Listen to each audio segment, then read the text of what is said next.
जोहार। आप लोगों का इस YouTube चैनल में स्वागत है। इस वीडियो में हम लोग देखेंगे बनकेवरा भाग 1 पुस्तक के एक नागपुरी कहानी जिसका नाम है जखम। इसके लेखक हैं श्रीकांत। चलिए इस कहानी को शुरू करते हैं। भौजी मोर भेंट रेल स्टेशन में हो लग।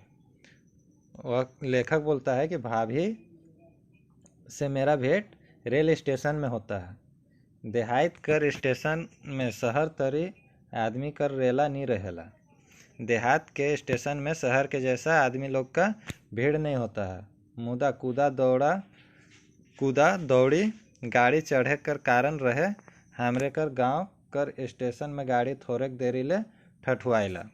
लेकिन दौड़ा भागी गाड़ी में चढ़ने का कारण यह है कि हमारे गांव के स्टेशन में गाड़ी कुछ देरी ही खड़ी होती है।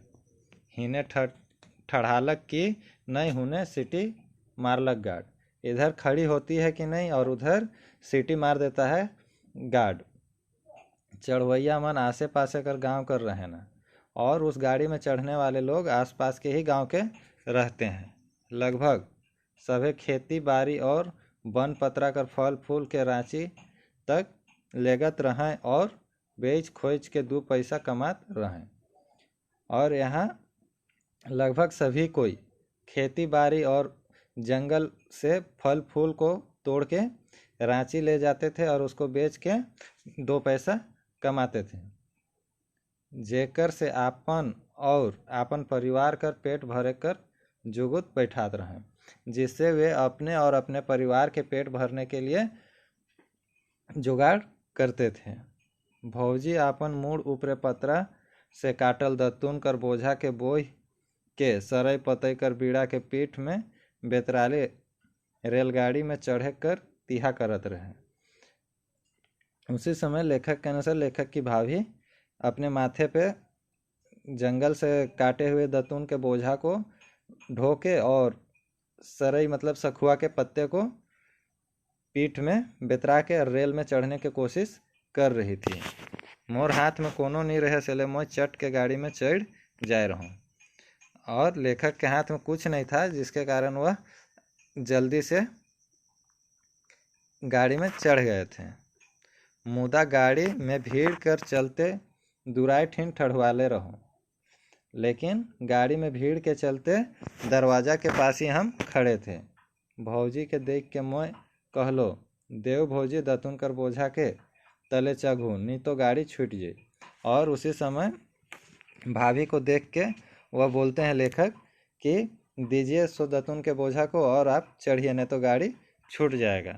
मैं उकर बोझा के दूरा भीतरे खींच भीतर आलो तले भौजी चढ़ लें ऊपरे, और उसी समय वह बोझा को दतुन के ऊपर दतुन को भितारते हैं खींच के, और भाभी उसकी चढ़ती है।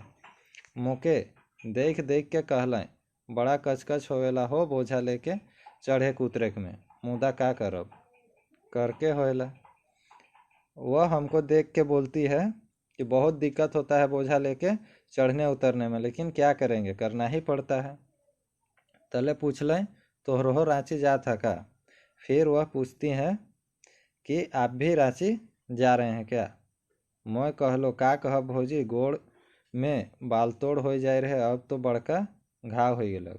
उसी समय लेखक बोलते हैं, मैं बाल तोड़ हुआ था भाभी पैर में, सो अब तो वह घाव बड़ा हो गया है। गोटा गोड़ के टाइन दे है, पूरा पैर को टान दिया है। हीठे को भूले मुश्किल बुझाते, उखे डॉक्टर के दिखाए जाते हूँ। चलना फिरना भी मुश्किल हो जा रहा है, उसी को डॉक्टर को दिखाने के लिए रांची जा रहे हैं। हमरे दुयोजन दुराई ठीन ठड़ाल रही। लेखक बोलते हैं कि हम लोग दोनों कोई दरवाजा के पास ही खड़े थे। मोर बात के सुन के भौजी दतुन कर बोझा के दुराई में एक बट ढलगाए दिलाएं और कहलें, आवा हो बोझा ऊपरे बैठा।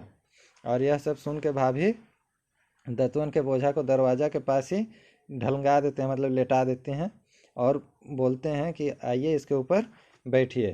खड़ा होके जाबा होले पहुँचत ले तोहर गोड़ फूल जाए और बगरा बथे। और भौजी बोलती है कि खड़ा होके जाइएगा तो पहुँचते तक आपका पैर फूल जाएगा और दर्द भी ज़्यादा होगा। मैं उनकर कहल मुताबिक बोझा ऊपर बैठ गेलो और लेखक भाभी के कहने के मुताबिक बोझा के ऊपर बैठ जाते हैं। गाड़ी हिलते डोलते सीटी मारते भागे लागलक पटरी ऊपरे, और गाड़ी हिलते डोलते सीटी मारते हुए भागने लगा और दौड़ने लगा पटरी के ऊपर। मोर नजर कर आगू से गछ वृक्ष नदी नाला खेत खलिहान सब पाछे लुकते जाते रहे। और लेखक बोलते हैं कि मेरे नज़र के आगे से पेड़ पौधा नदी नाला खेत खलिहान इत्यादि सब पीछे छूटते जा रहा था। मोर आगू में ठठुआल भौजी के देख लो डाँड़ा ले हेठे ठेहुना से तनी नीचे तक लेपटाल लुगा पेबंद लागल, और वह अपने आगे खड़ी भौजी को देखते हैं कि उनके कमर से नीचे और ठेहुने से नीचे लपेटा हुआ साड़ी और उस पर लेस लगा हुआ, डाँड़ से ऊपर गोटक फाटल जैकेट के वो पिंधले रहे और कमर से ऊपर एक फटे हुए जैकेट मतलब ब्लाउज को वो पहनी हुई थी। पतई कर बीड़ा के गोटक फटलाही लुंगी से आपन पीठ में बांधले रहे, और पत्ते के जो था बीड़ा उसको वह अपने पीठ पे एक फटे हुए लुंगी पे बांधे हुई थी। दतुन और पतई उनकर जमा पूंजी दतवन और पत्ता उनका जमा पूंजी था, जिसके कमाई से उनका दिन कटता था, जेकर कमाई से दिन ढेकलात रहे। फिर बन जावे दतुन काटवें पतई तोड़वें और शहर जावें, जिसके कमाई से उनका दिन कटता था। और उसी जैसे वो ख़त्म होता फिर से वो जंगल जाते, दतवन काटती, पत्ता तोड़ती और फिर शहर जाके उसको बेचती। बस यही रहे भौजी कर बाकी ज़िंदगी कर बाँचल डहर। बस यही था भाभी का बचा हुआ ज़िंदगी का बचा हुआ रास्ता। गाड़ी आपन आखिरी पड़ाव में पहुँचे गले छिटपिटात ते भागे लग रहे। गाड़ी अपने आखिरी पड़ाव में पहुँचने के लिए झटपट भागने लगी थी। भौजी कर बारे में मोर सोच भी उतने बेग से मन के बेचैत कर ले रहे, और भाभी के बारे में मेरा सोच भी उतना ही गति से बेचैन किया हुआ था मेरे मन को। मैं आपन से पूछ लो आखिर ये आदमी कौन किस्म कर जीव है, और हम अपने से पूछें कि आखिर यह आदमी मतलब इंसान किस किस्म के जीव हैं। इकर रूप कई बरन कर है, के हितैषी है, के आदमी आपन कही। अब वो बोलते हैं कि इसके रूप बहुत तरह के हैं, और कौन हितैषी है और किस किस तरह के आदमी है कौन जानता है। मोर आँख कर देखल बात है कि जे दिन भौजी सालू संगे आपन 2 गो बेटा लेके गांव में आए रहे।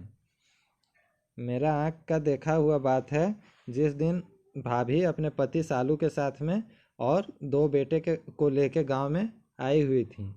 जेकर से भेटात रहे से है उनकर से 2 गो बात गोठियात रहे, और उस समय जिनसे मिलती थी वही उनसे 2 गो बात बतियाने के लिए चाहता था।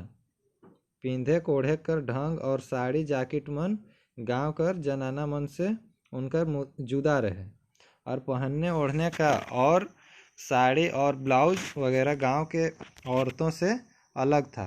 भौजी कर भरल काया और गोल चेहरा कखनो मलिन नहीं रहत रहे। भाभी का मतलब भरा हुआ काया और गोल चेहरा कभी भी गंदा नहीं रहता था। वो सब कर संगे हंसते बतियाते रहत रहे। वो सभी के सामने हंसते बतियाते रहते थे। 4 जन उनकरे आसरा करत रहे, मुदा वो केकरो आसरा नहीं कर रहे।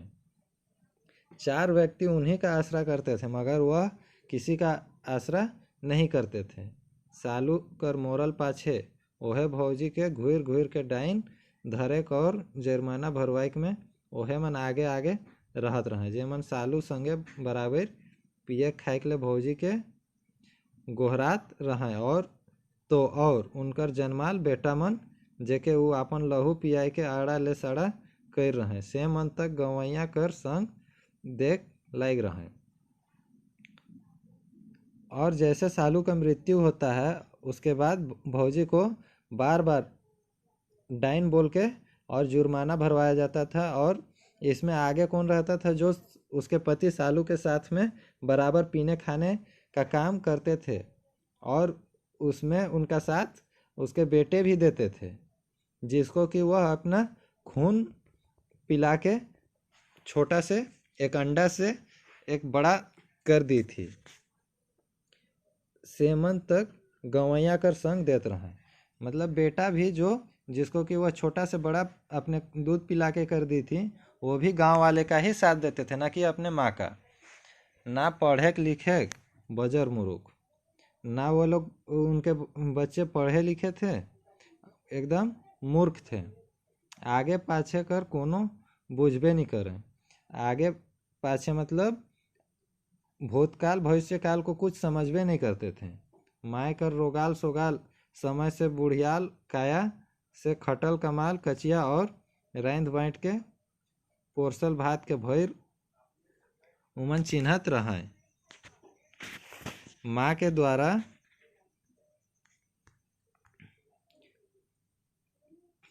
कमाया हुआ जो था धन वगैरह उसको खाता था, उनके द्वारा बनाया हुआ खाना को खाता था, और बस उसी को वे लोग जानता था। माँ कोनो कहतक होले माँ कोनो कहतक होले छोड़े में उमन के देरी नहीं लागत है। और माँ अगर कुछ उसके बीच में बोल देती थी तो उसको हाथ छोड़ने में भी वो लोग को देर नहीं लगता था। गांव में बेगर काम कर ई खोर ले ऊ खोर भूले कर काम रहे उमनक, मुदा माय कर थितगर कमाई नहीं कर चलते खाए को पिए कर डावाडोल हाल जब हो गेलक तब वो कोढ़िया मन के होश होलक। गांव में बिना काम के इस खोर से उस खोर घूमने का केवल वो लोग का काम था। लेकिन जब माँ का काया थिथर गया, मतलब माँ नहीं सकने लगी खिलाने पिलाने के लिए, तब वह सबको होश आया। किसको? सालू के बेटे भौजी के 2 बेटे थे, उनको, वे दोनों कोढ़िया थे। एक दिन माय के उकर हाले छोड़ के आपने मन पेट भरे के लिए दुयो बेटा गांव कर सरदार संगे गुजरात चल गए। और एक दिन माँ को अपने हालत में छोड़ के अपने पेट भरने के लिए दोनों भाई गांव के सरदार के साथ गुजरात चले गए काम धंधा करने के लिए। आज माय कहाँ रहेला सेकर खोज खबर लेवैया क्यों न खाए। आज माँ कहाँ रहती है उसको खोज लेने वाला कोई नहीं था। हाड़ मांस कर सूखल काया, भीतरे ढुकल पेट में उकर अन्न से भेंट है कि नहीं से कर केखो फिकिर न खे। और हड्डी हो गई थी वह सूख के भूख के मारे, खाने पीने के लाले के कारण भीतरे ढुकल पेट, मतलब इससे उनका पेट भी घुस गया था, और खाने के लिए है कि नहीं है यह भी उनको चिंता करने वाला कोई नहीं था। दुनिया पूत खातिर मरेला, मुदा पूत जब कपूत हो जाएला तब नहीं रहल पूत से बेसी दुख होवेला।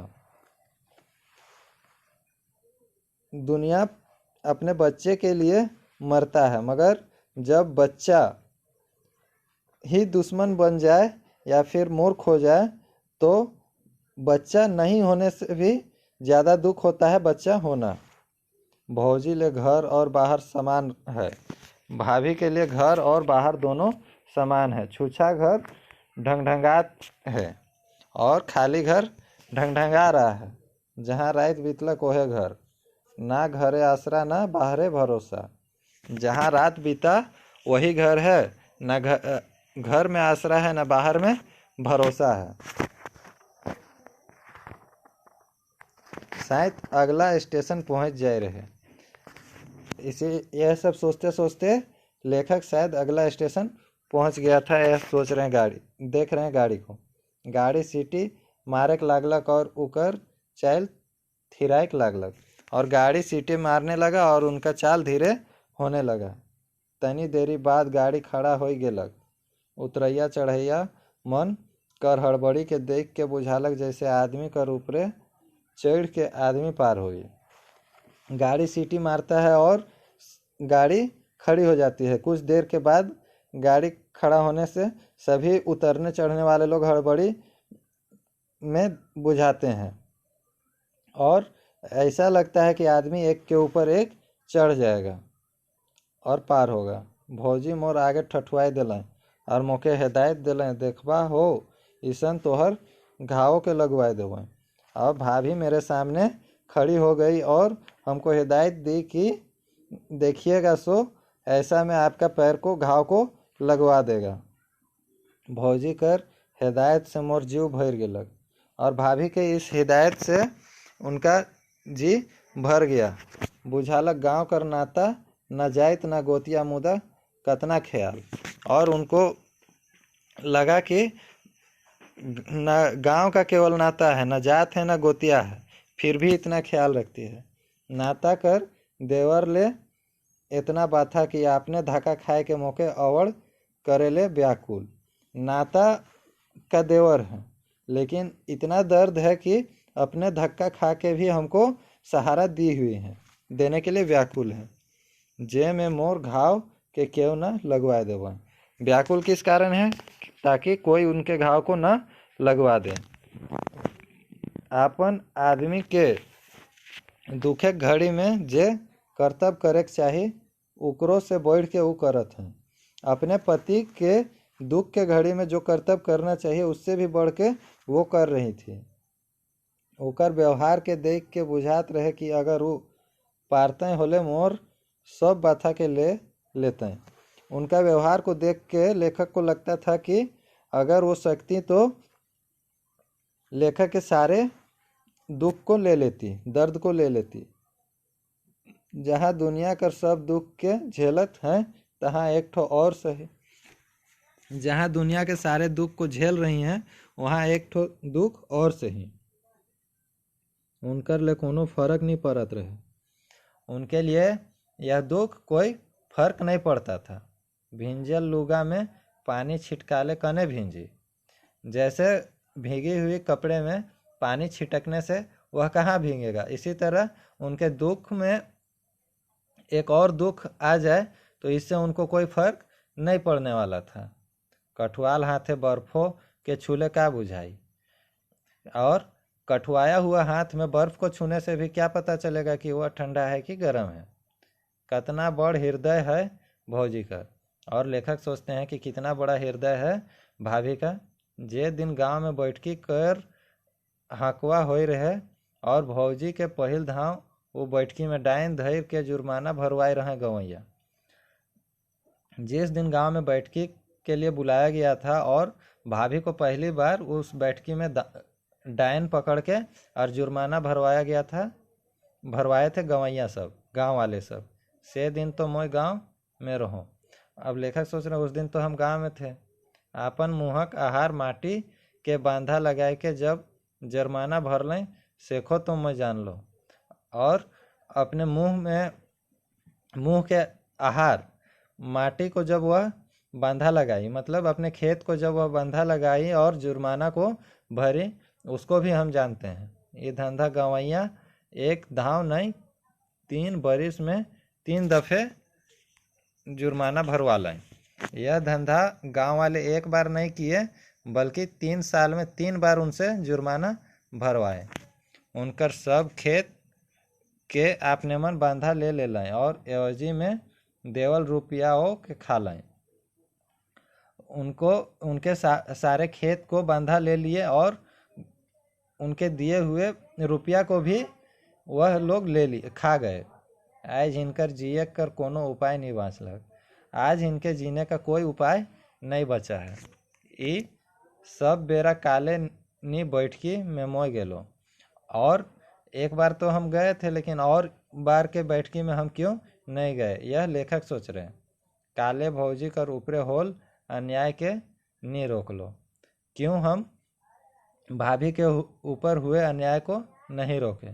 मोर ठीन तो सभे रहे, खाए के लिए अन्न, पिंधे के लिए लुगा, पेट भरे के लिए पढ़ाई, मैं का कर लो उन कर ले। मेरे पास तो सभी चीज़ था, खाने के लिए अन्न था, पहनने के लिए कपड़ा था, पेट भरने के लिए पढ़ाई था, फिर भी हम उनके लिए कुछ नहीं किए। मोर ई ख्याल मोके भौजी कर सामने एकदम हीन और छोट बनाए दिलक। मेरा ये ख्याल हमको भौजी के सामने, भाभी के सामने एकदम ही छोटा बना दिया और कमज़ोर बना दिया। मोके बुझालक भौजी कर जिंदगी के घवायल करे में कोहो नि कोहो से मोहो दोषी हूँ।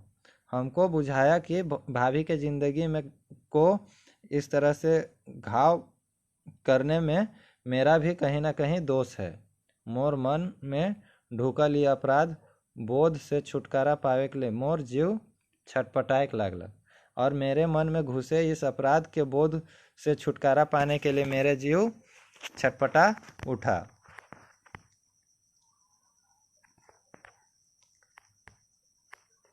उकर मुँह कर अन्न से लेके सुख कर दिन, सब के तो ये समाज लूट लेलक। इकर से उकर का नाता, उनके मुँह के अन्न और सुख के दिन सबको तो ये समाज लूट लिया, फिर इस इकर से उकर का नाता, फिर इनसे उनका क्या नाता। मुदा आज ससुराल कर अन जतियाए सही, देवर कर नाता से बांधल डोर के ऊ नी तोरे पार ले। लेकिन आज ससुराल के अन जतियाए मतलब अलग अलग जाति के ही सही, परंतु देवर के इस नाते से बंधे डोर को वह नहीं तोड़ सके। दुखक संगी ओहे बुझालक, सेहे ले मोर आपन रहें उठिन। दुख के साथी वही बुझाए, इसी के लिए मेरे साथ वे थे उस जगह पे। आपन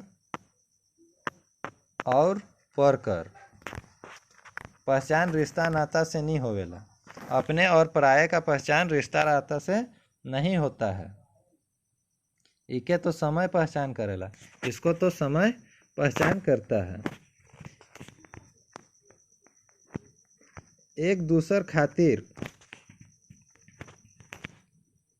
एक दूसर कर करल व्यवहार से इकर पता लागेला।